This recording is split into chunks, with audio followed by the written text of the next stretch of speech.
Pak. Ya, Baik, Assalamualaikum warahmatullahi wabarakatuh. Sebelumnya perkenalkan, di sini saya ingin mempresentasikan metode agile bersama teman saya pada matkul analisa desain perangkat lunak yang diampu oleh Ibu Nurdiana Handayani, MKOM. Untuk anggota terdiri dari saya sendiri, Muhammad Iqbal, Fauzi, dan Muhammad Ridho Rabani. Apa itu metode agile? Pengertian metode agile adalah kumpulan beberapa metode pengembangan perangkat lunak secara berulang dan bertahap sesuai kebutuhan. Kepopuleran metode ini karena saat pembuatan software sedang berlangsung tetap efisien dan fleksibel terhadap perubahan yang terjadi. Dalam agile metodologi, ada yang namanya iterasi atau iteration. Metode agile dibuat oleh sekelompok pengembang perangkat lunak yang menginginkan pendekatan yang lebih baik untuk proses pengembangan tradisional yang mereka temukan terlalu rumit dan terbebani oleh persyaratan dokumentasi. Faktor manusia dalam metode agile. Setelah mengetahui tujuan agile, faktor manusia dalam metode agile juga sangat penting untuk diketahui. Berikut beberapa poinnya. Yang pertama, kompetensi yang meliputi pengetahuan serta keterampilan dalam proses software development. Yang kedua, fokus. Artinya setiap anggota dalam tim harus fokus pada suatu tujuan meski masing-masing memiliki pembagian tugas berbeda. Yang ketiga, kolaborasi antara anggota tim dengan manajer serta dengan klien. Yang keempat, kemampuan mengambil keputusan dengan cepat dan tepat untuk mengatasi permasalahan yang ada. Yang kelima, fuzzy problem solving untuk menentukan prioritas masalah yang harus diselesaikan lebih dahulu. Yang enam, saling percaya dan menghormati antara anggota sehingga menjadi tim menjadi solid.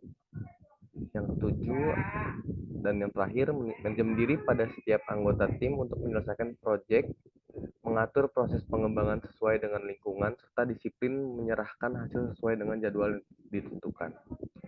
Untuk poin selanjutnya dijelaskan oleh Fauzi.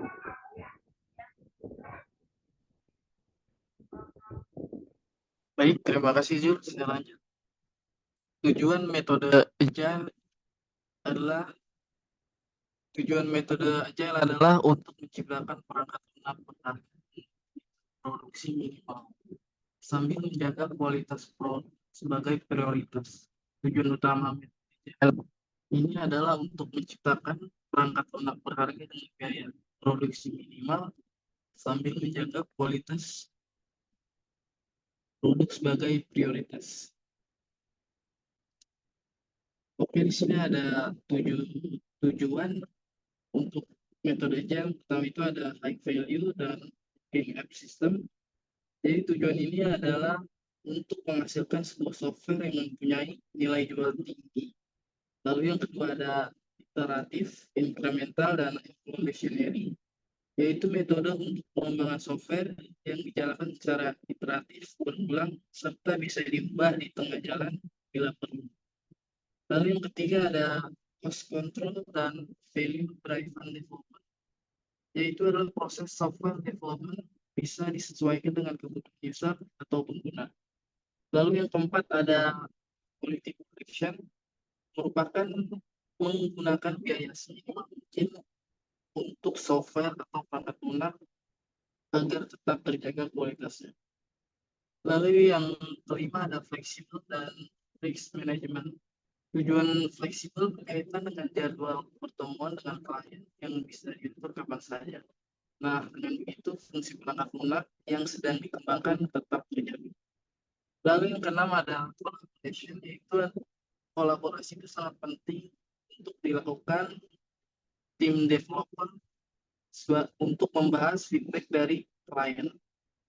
Lalu yang ketujuh ada self-organizing self-management terms, yaitu tujuan akhir dari metode agile yang diberikan developer akses untuk mengatur sendiri urusan software development. Next. Lalu ada kelebihan metode agile. Ada 3 ya. Lalu ada macam-macam metode agile. Metode agile memiliki berbagai varian atau framework yang dirancang untuk menyesuaikan dengan kebutuhan dan konteks proyek yang berbeda. Oke, berikut ini adalah jenis-jenis dari metode Agile. Yang pertama itu ada Scrum. Itu adalah sebuah framework Agile yang paling populer dan sering digunakan, yang menekankan pada iterasi berdurasi pendek dan pengelolaan proyek yang terstruktur. Lalu yang kedua ada Kanban, yaitu metode yang menekankan pada aliran kerja visual dan pengelolaan waktu untuk meningkatkan efisiensi.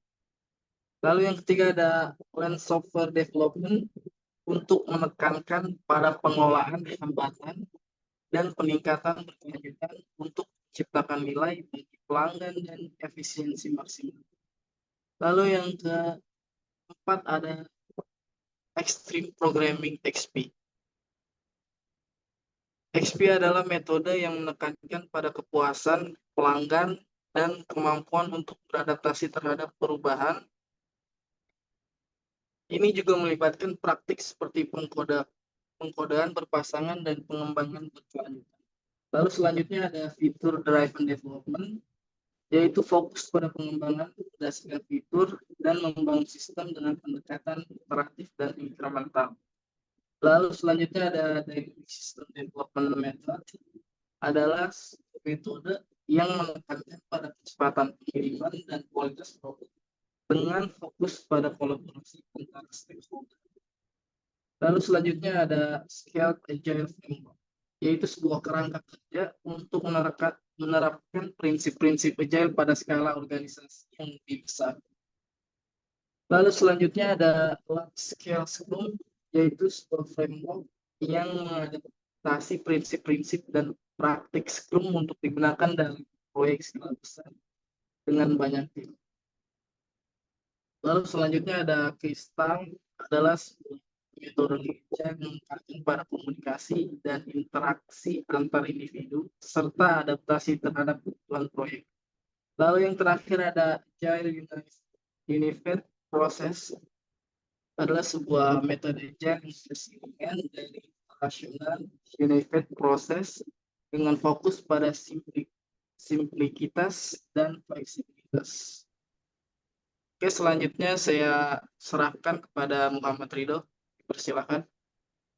Ya, terima kasih untuk Fauji. Untuk selanjutnya, jika kita lihat bersama-sama ya, dalam slide sebelumnya macam-macam metode agile sebenarnya sudah terlihat untuk kelebihan dari pengembangan software metode agile ini. Di antaranya ialah ada hasil software berkualitas dengan tim unggulan dan metode bertahap yang efisien. Hasil perangkat lunak tentunya lebih baik dengan kualitas unggulan. Pada kelebihan kedua adalah klien puas dan fleksibel, yang artinya klien akan puas dengan software sebab selama proses pembuatannya menjadi bagian dalam pemberian feedback kekurangan sesuai yang dibutuhkan. Dengan begitu, selama proses berlangsung, ada pembetulan jika dirasa kurang baik, fleksibel, dan hasil tepat serta dapat efisien waktu. Pada kelebihan ketiga adalah fokus kebutuhan konsumen. Tahapan proses proyek sesuai dengan keinginan dan kebutuhan konsumen sehingga fitur yang ada dalam software benar-benar yang paling dibutuhkan. Kelebihan dari agile metodologi ini memberi dampak signifikan pada pengguna. Hasil software sesuai dengan kebutuhan, sehingga akan terjadi peningkatan produktivitas. Untuk selanjutnya ada kekurangan metode agile, di antaranya adalah hasil akhir yang kurang jelas. Yang kedua ada tergantung kepada komitmen. Ketiga ada dokumentasi kekurangan. Meskipun begitu banyak kelebihan agile, tetapi saja sebuah hasil software ada kekurangannya. Di antara lain adalah hasil akhir yang kurang jelas. Sebetulnya perencanaan ini dari metode ini kurang terencana sehingga hasil produk kurang jelas. Pada kedua, tergantung komitmen. Bagaimanapun juga pengerjaan membutuhkan tim solid. Jika ada satu saja yang tidak komit, hasilnya tentu kurang bagus untuk tim dalam pengembangan software. Untuk kekurangan tiga ada dokumentasi kurang. Perencanaan yang hasil kurang lengkap akan berdampak langsung dengan hal lain seperti dokumentasi. Hasilnya adalah dokumentasi kurang lengkap sehingga produk akhir-akhir benar-benar kurang maksimal. Meskipun demikian, kekurangan agile metodologi masih bisa diminimal. diminimalkan dengan tim solid. Tim yang bagus dan memiliki komitmen tinggi akan menciptakan suatu produk unggulan dan berkualitas. Untuk selanjutnya akan dibacakan oleh Muhammad Iqbal.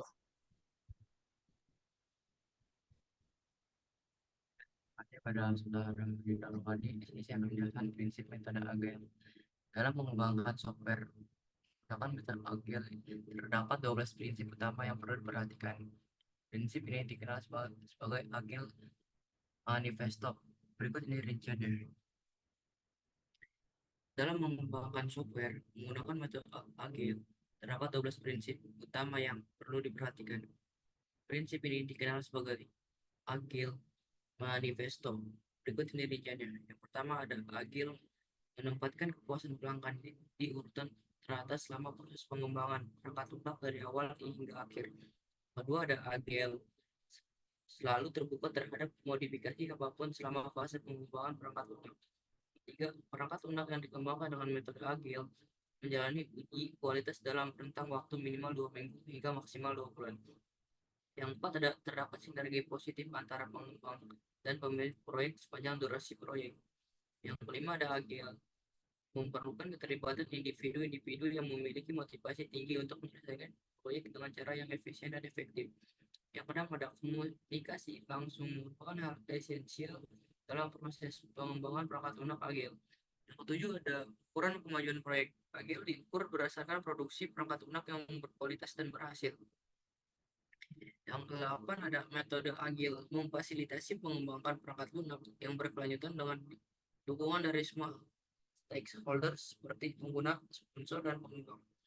Yang sembilan ada metode agile menekankan pada keunggulan teknis selama fase pengembangan perangkat lunak. Yang 10 ada kesederhanaan sangat dihargai dalam metodologi agile untuk memaksimalkan pemanfaatan sumber daya yang ada.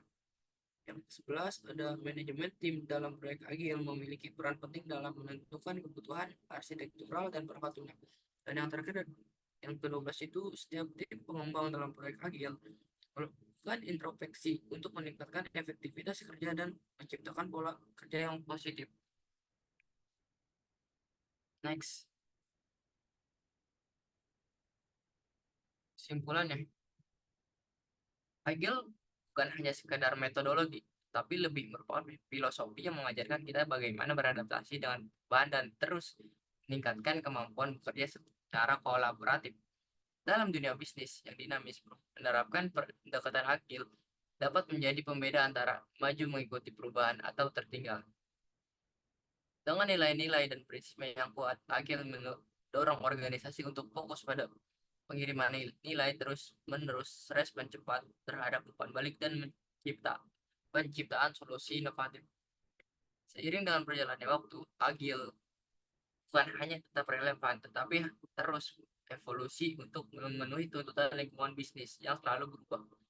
Oleh karena itu, memahami dan menerapkan agile bukan lagi pilihan, tetapi kebutuhan bagi organisasi yang ingin tetap kompetitif dan inovatif dalam area digital ini.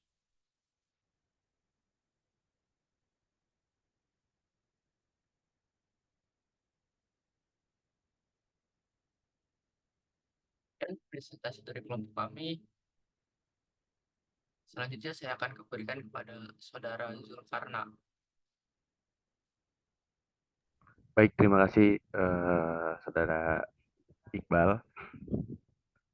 Sekian dari kelompok kami, kurang lebihnya mohon maaf. Wabillahi taufiq wa hidayah. Wassalamualaikum warahmatullahi wabarakatuh.